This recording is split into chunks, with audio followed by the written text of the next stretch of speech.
Olá, está no ar o Jornada, o programa produzido pelo Tribunal Superior do Trabalho em parceria com os 24 Tribunais Regionais do Trabalho. Todas as semanas vamos fazer uma viagem pelo Brasil e descobrir o que tem sido feito para melhorar os serviços prestados ao cidadão que procura o Judiciário do Trabalho. Nossa jornada de hoje começa com uma reportagem especial sobre a produtividade da Justiça do Trabalho. Você vai ver que com planejamento e dedicação, alguns tribunais superam as metas estabelecidas pelo Conselho Nacional de Justiça. No quadro Direitos e Deveres, as dúvidas trabalhistas de um pedreiro e do mestre de obras são respondidas por um magistrado de Santa Catarina. Na capital federal, a Escola Solidária do TST ajuda prestadores de serviços a concluírem os estudos. E no quadro Meu Trabalho é uma Arte, nós vamos ao interior de Minas Gerais conhecer uma artesã que fabrica lindas bonecas de pano. Tudo isso e muito mais agora no Jornada.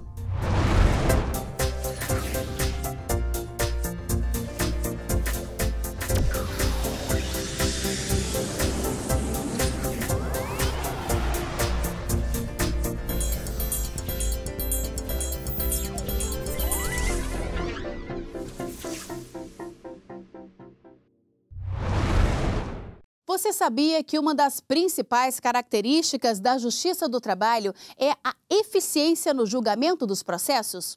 Dados estatísticos mostram que a produtividade entre os tribunais do trabalho aumenta a cada ano.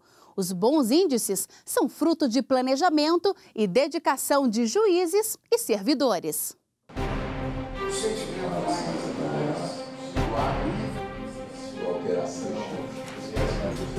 Votações no plenário, nas turmas, nas sessões de dissídios individuais e coletivos. A análise dos processos é acompanhada de perto pelos advogados que fazem a defesa das partes por meio da sustentação oral.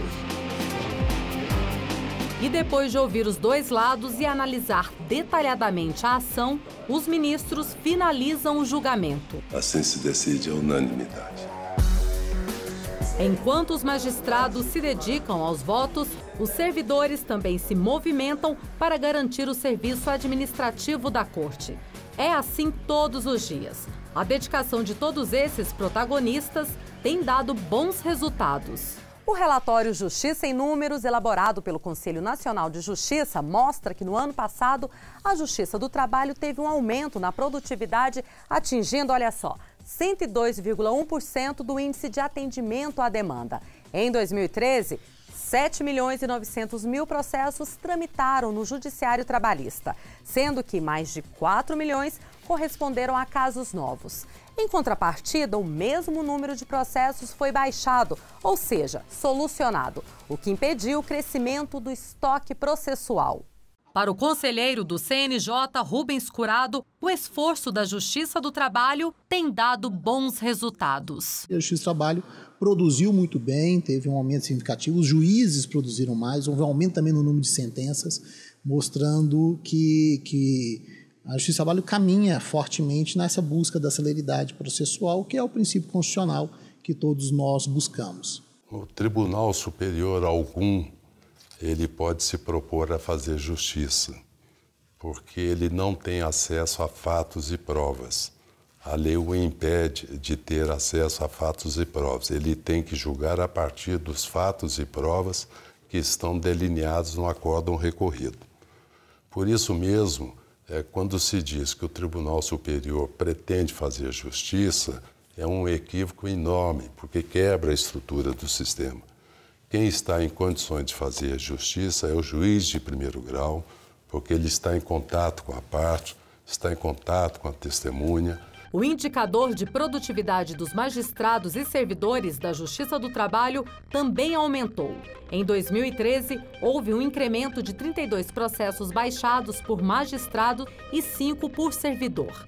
O relatório mostrou ainda que as despesas totais do Judiciário Trabalhista somaram um pouco mais de 13 bilhões de reais no ano passado. Já a arrecadação, que envolve, por exemplo, o recebimento de custas judiciais, foi de quase 3 bilhões de reais. O documento apresentou outro estudo, o Índice de Produtividade Comparada da Justiça, IPCJus, que avalia a quantidade de processos que cada tribunal consegue julgar com base no orçamento disponível. No caso da Justiça do Trabalho, por conta de diferenças, como a demanda de ações, os TRTs foram divididos em 3 categorias. Tribunais de grande porte. Os campeões foram a 2ª, a 15ª e a 3ª região, empatados com índice de 100% de produtividade. Para este desembargador do TRT de Campinas, o planejamento estratégico e uma boa gestão têm contribuído para dar mais agilidade aos trabalhos no tribunal.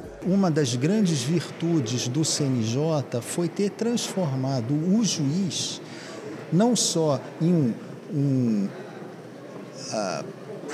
um órgão do Estado em resolver os conflitos, mas também ter lhe dado uma atribuição administrativa de gestão. O juiz, ele é o gestor da sua vara, o presidente do tribunal é o gestor do seu tribunal. Então, acredito que a gestão influiu e melhorou em muito o desempenho do nosso tribunal. Tribunais de médio porte. Os primeiros colocados são a 11ª região, com 91,2%, a 8ª, com 87,5% e a 6ª região, com 85%. Este desembargador do TRT do Pará conta que o tribunal usou uma estratégia para agilizar os julgamentos. Os cálculos dos valores que vão ser pagos em uma sentença são feitos antes da fase de execução. É a chamada sentença líquida. Se a gente ia ter que ter um momento para fazer essa apuração, é a gente fazer logo na sentença. A gente até tolera que a sentença seja dada em um tempo maior. Em vez de 10 dias, pode ser 20 dias, vamos até 30 dias até para dar a sentença, mas que ela seja líquida, quer dizer, a pessoa já sabe quanto é que vai ganhar, o valor que ele vai ganhar. Tribunais de pequeno porte estão a 23ª região, com 82,6%, 19ª, 81,6% e 17ª, 72,8%. O presidente do TRT do Mato Grosso investiu em um programa de boas práticas realizado com todas as varas do estado para estimular o trabalho das equipes. Nós juntamos todas as unidades que compõem uma micro-região e vemos as suas individualidades ou particularidades e fazemos a troca das boas práticas, para depois o tribunal dizer: esta é uma boa prática construída pelos nossos colegas servidores e nossos colegas magistrados. Então, é essa integração, essa construção, partindo da base e não de cima para baixo, com método impositivo, que está fazendo a diferença para nós. E apesar das diferenças nos rankings de produtividade, todos os TRTs do país partiram de um mesmo conceito para melhorar o desempenho. Nosso tribunal tem também adotado essa celeridade, tem buscado a celeridade, mas celeridade também com qualidade. Não adianta que a gente querer uma sentença rápida se for uma sentença também de má qualidade. Então você tem que conciliar essas duas questões. E o tribunal tem realmente buscado, dando a estrutura aos juízes, para que eles possam realmente agilizar os seus julgamentos, os seus processos, e contribuindo dessa forma, então, para que a justiça do trabalho como um todo no Brasil tenha esse destaque. Vamos agora fazer um giro pelo Brasil para acompanhar algumas decisões de destaque. O TRT do Rio de Janeiro reconheceu o vínculo de emprego entre a atriz Cláudia Alencar e a Rede Record de televisão. A profissional havia sido contratada por intermédio de pessoa jurídica, o que levou os desembargadores a concluírem que houve fraude à legislação trabalhista. A atriz deve receber cerca de R$900 mil em verbas correspondentes a férias, FGTS e horas extras.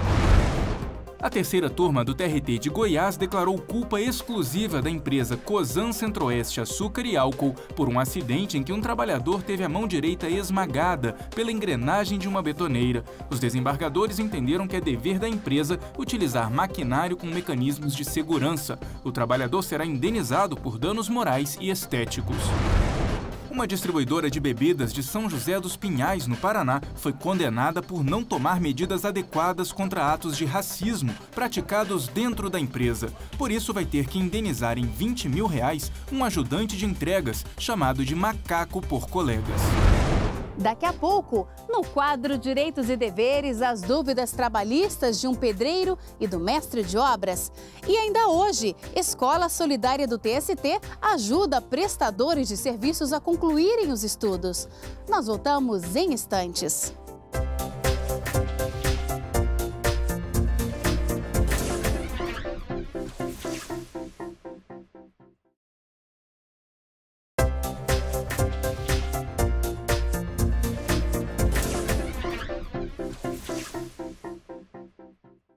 Hoje, o quadro Saúde no Trabalho vai falar sobre como se prevenir de doenças que podem ser contraídas a partir do contato com notas e moedas. Para mostrar como evitar contaminações, fomos acompanhar o dia a dia de uma cobradora de ônibus. Veja só.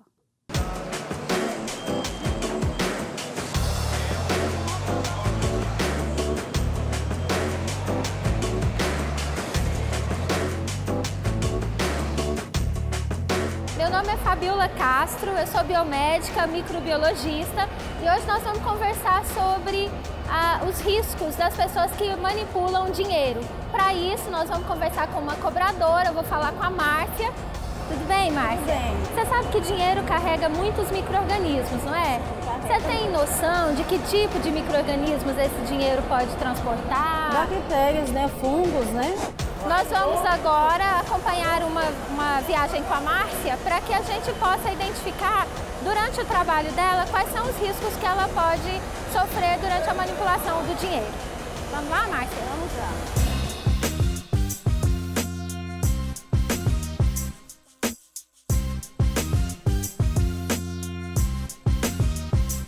O dinheiro, ele é feito de papel, né? Então, à medida que ele vai envelhecendo, o suor passa para a nota, a oleosidade da pele passa para a nota e as bactérias se mantêm vivas nessa oleosidade da pele associada ao suor e a poeira que tem na nota.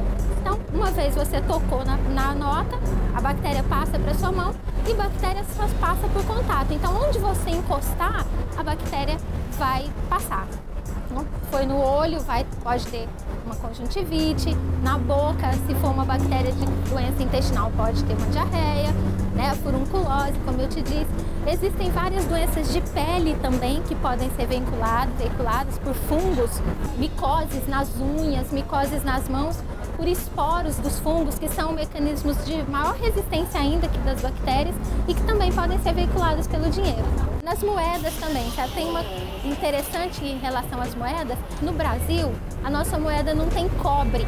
Nos Estados Unidos, eles já têm, nas moedas nos centavos de dólar, o cobre sendo utilizado para se fazer a moeda, porque o cobre inibe um pouco a contaminação dos micro-organismos. Mas elas também, assim como as notas, são capazes de carregar micro-organismos.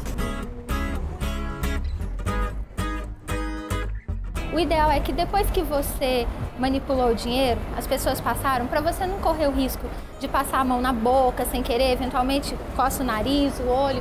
Então o ideal é você fazer uma higienização das mãos, porque aí você garante que pelo menos se você precisar tocar em alguma parte do seu corpo, você vai estar livre da manipulação do dinheiro. Então a gente eu trouxe um álcool gel para você ver.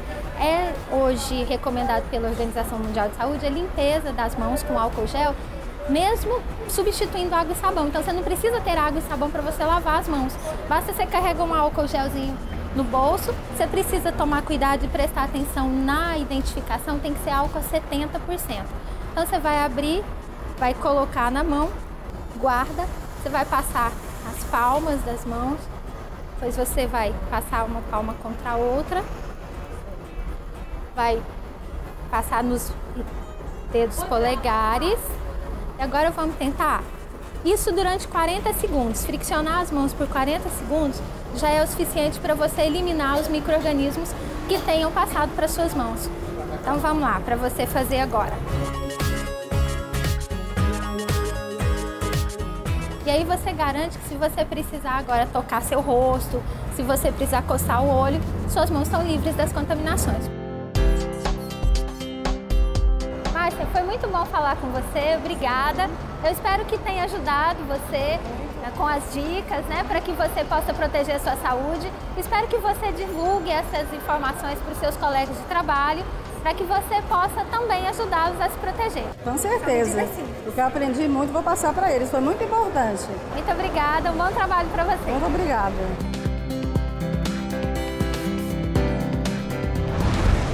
Vamos saber o que os tribunais têm feito para melhorar a atuação da Justiça do Trabalho? Chegou a hora do JT em ação. Magistrados e servidores do Tribunal Regional do Trabalho de Pernambuco participaram do primeiro passeio ciclístico pelo trabalho decente. A intenção foi reafirmar objetivos estratégicos estabelecidos pela Organização Internacional do Trabalho, como a eliminação do trabalho forçado e do trabalho infantil. Devido à impossibilidade de deslocamento até unidades de difícil acesso, o TRT do Mato Grosso tem realizado correições à distância. A fiscalização da vara de Colniza, por exemplo, ocorreu por videoconferência. Com ótima qualidade na transmissão de voz e vídeo, foi possível verificar o andamento processual e a qualidade dos serviços prestados à comunidade local.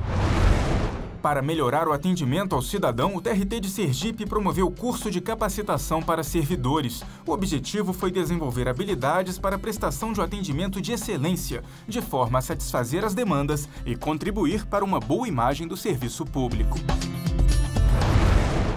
Quando o assunto é a legislação trabalhista, patrões e empregados querem saber os direitos e deveres de cada um. Hoje vamos responder as perguntas de um pedreiro e de um mestre de obras. Nosso convidado é um magistrado de Santa Catarina. Acompanhe. Gostaria de saber se o patrão é obrigado a fornecer uma área de descanso. Não existe essa obrigação legal, mas é aconselhável dentro das políticas de recursos humanos das empresas que elas tenham esse local destinado ao descanso dos empregados. E existem situações também em que as convenções coletivas ou os acordos coletivos de trabalho estabelecem essa obrigação, mas por lei não há uma obrigação legal.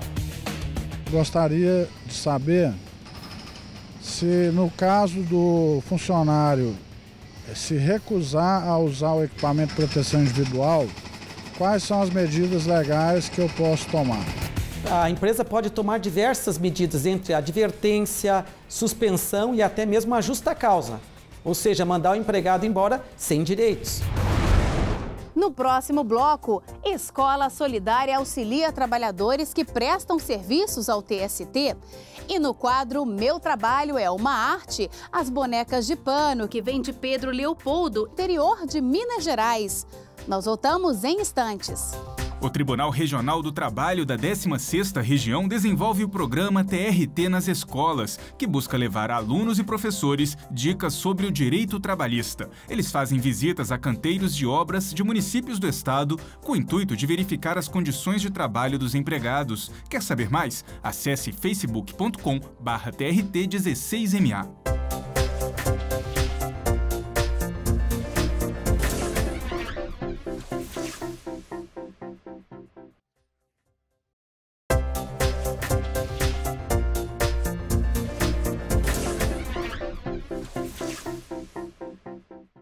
Em Brasília, um programa do Tribunal Superior do Trabalho ajuda quem quer concluir o ensino fundamental e médio. Essas pessoas que prestam serviço no TST não precisam sair do tribunal para aprender. A cada encontro, o traço se torna mais firme. Maior habilidade também na leitura. E o que antes era um monte de símbolos indecifráveis, hoje se traduz em confiança e independência. Eu cheguei aqui, eu não sabia nem escrever minha folha para mim, a folha de ponta. Eu pedi uma pessoa para escrever para mim. Hoje não, um passo eu já dei, porque é escrever meu nome. Aldenísio, Leudiane e Raimundo, colegas de sala de aula e também de serviço prestado no Tribunal Superior do Trabalho. São empregados terceirizados que estão se alfabetizando pelo projeto Escola Solidária, desenvolvido pelo TST há 4 anos. As aulas ocorrem no horário do almoço de segunda a sexta-feira. Os empregados que querem participar do projeto contam com a dedicação de professores voluntários, como Sônia, aposentada há 15 anos, mas que não quis abrir mão do que sente ao alfabetizar jovens e adultos. Muito bom saber que eu posso ainda colaborar, né, no crescimento individual de cada um. Quem quer concluir os ensinos fundamental e médio pode contar ainda com a parceria feita entre o Programa Escola Solidária, do TST, e o Centro de Ensino Supletivo da Asa Sul. As aulas também ocorrem no tribunal. Outra parceria da Escola Solidária é com o Senai, que proporciona aos terceirizados do TST um curso de eletricista instalador predial. Eu vou fazer porque é uma oportunidade, né? O TST está oferecendo esse curso grátis pelo Senai e eu vou aproveitar essa chance aí e acabar fazendo. Vai ser uma coisa que pode me ajudar futuramente. Para alunos e professores voluntários, o conhecimento e a solidariedade transformam vidas. Se em cada lugar que eu trabalhei tivesse essa oportunidade para a gente, ou então outros daqui para frente, abre as portas para mim e outras pessoas que não têm essa oportunidade, né? Você, lá na frente tem um futuro melhor. Porque quando você descobre o outro lado da vida, é o estudo. E aí eu vou continuar, não vou parar não.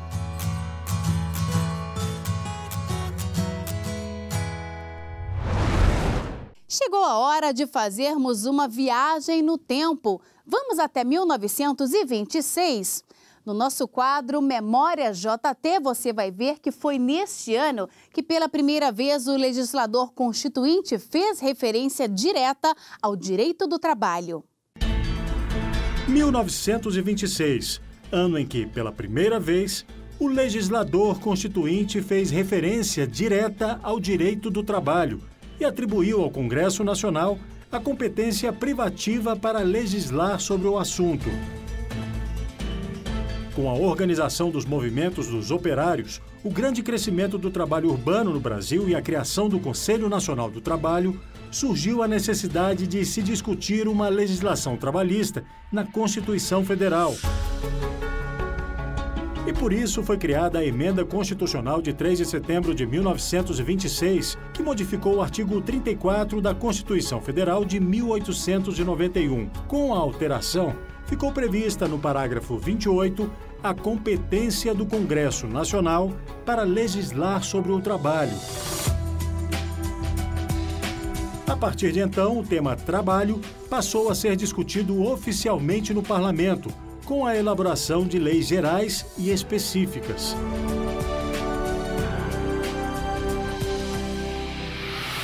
No próximo programa, você vai ver que em 1927 foi criada a Lei Celerada, que inibia a formação de grupos de manifestantes contra o governo e autorizava o fechamento por tempo indeterminado de sindicatos e agremiações.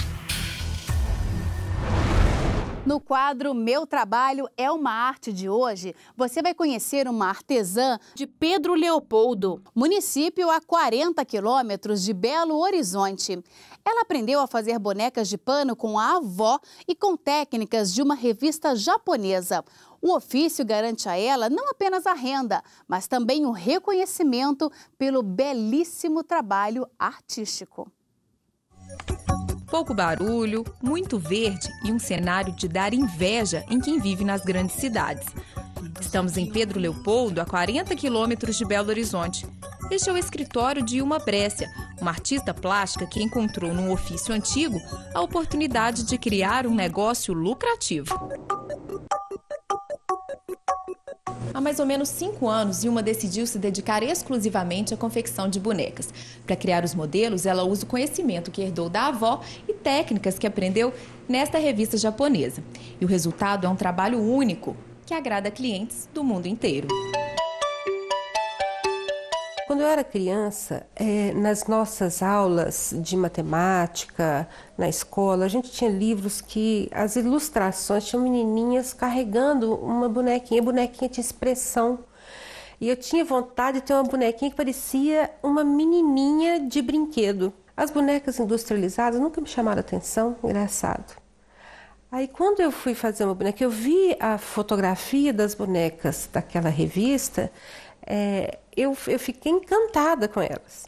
Hoje as minhas bonecas estão bem diferentes daquelas, elas foram a base, né? E eu fui transformando na boneca da figura da minha infância. Para comercializar os brinquedos, a artesã usa a tecnologia.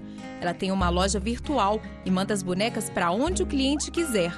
O Facebook também é uma ferramenta útil por aqui. Desde que abriu a loja, Ilma já confeccionou mais de 2.000 exemplares. As campeãs de venda são as noivinhas e as damas de honra, muito usadas em casamentos.